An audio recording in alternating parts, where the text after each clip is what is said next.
morning and welcome to the last Eye of the Tiger before spring break. I'm Emma Watson. And I'm Gigi Pagel.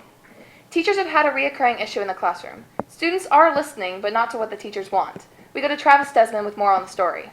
There has been an issue in school recently about how students constantly have little electronic devices in their ears called AirPods, much to the ire of the teachers. I think most teachers have problems with kids wearing their AirPods even when they're not supposed to. So when they put their phones in the caddy and keep their AirPods on, we know they're still listening to music. When the teachers start classes, they have a certain routine that they expect the students to follow. I think the most important thing is to establish it as an expectation right off the bat for your students. I expect AirPods out and in your bags at the start of class, and I think that's really important to maintain consistency. It's not so much a school issue, but rather a student issue. If students are more engaged with their AirPods and their music and less engaged with schoolwork, then of course their grades may suffer. Teachers can be quite unhappy when the students are caught with AirPods on. I think that in any situation when teachers set expectations in a classroom and kids refuse to follow them, it's hard not to take it as a personal slight or a sign of disrespect because they are blatantly disregarding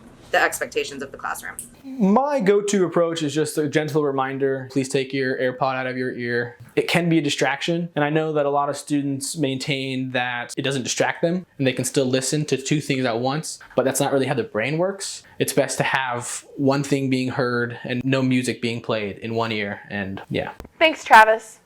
In other news, senior ball ticket sales start today. Just for today, tickets will go up for $70 and go up to $75 when you return from spring break. Bids are $5 at the Student Services window. And now we go to Jackson Hooker with sports. Thanks, Gigi. Today in sports, we're talking all about volleyball's playoff chances.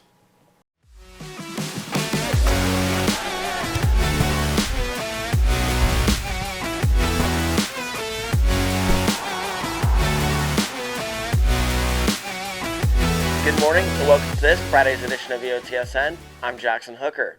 As volleyball season dwindles down, they're on the cusp of the playoffs, and it will be a tall task to get into the playoffs. Volleyball currently sits at 6-3 in league, which is right behind second place Antelope, who sits at 7-2. The Tigers will not need to win, but have Antelope lose as well. So basically right now, if Antelope loses to Wood Creek, which most likely they will, we're going to end up tied at the end of the season, assuming we win out.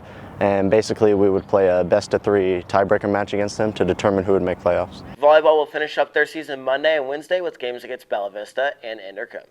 In other sports news, tonight baseball will finish off their series against Bella Vista on the road.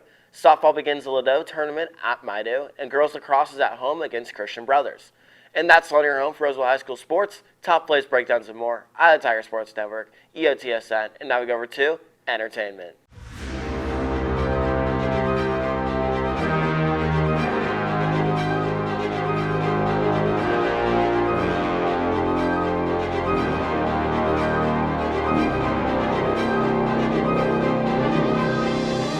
Thanks, Jackson. LEGO Star Wars The Skywalker Saga was released Tuesday. The game consists of all three of the movie trilogies, including the originals, the prequels, and the sequels. There are two modes that people can choose from, the regular game or the deluxe edition. They are almost the same thing, except the deluxe edition gives you several additional characters. The Force is strong in my family. My father has it.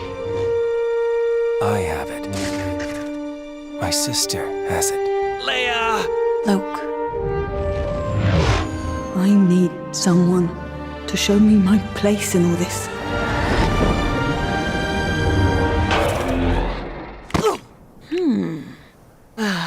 The Skywalker Saga is full of the classic humor fans have come to expect from LEGO games, and the gameplay is unique, fresh, and fun. In other entertainment news, the second Sonic movie releases today, and some of the early reviews are saying it's better than its predecessor, but I suppose we'll all just have to find out for ourselves. And now we go back to news. Thanks, Chris. Roseville hasn't seen Rosecella since 2019, an event where student bands can perform around campus during an extended lunch. The Student Government Culture Committee has been working to bring it back. We do Rosecella to promote school spirit. It's the same day as our last rally of the year, so we're just really trying to ramp up the energy as school comes to a close. And we do like promoting just any talent that we find at the school. It's like the talent show, but in the spring. Rosecella will be on May 27th during lunch. That's it for us today on Eye of the Tiger. And remember, we're always on eyeofthetigernews.com. See you after spring break.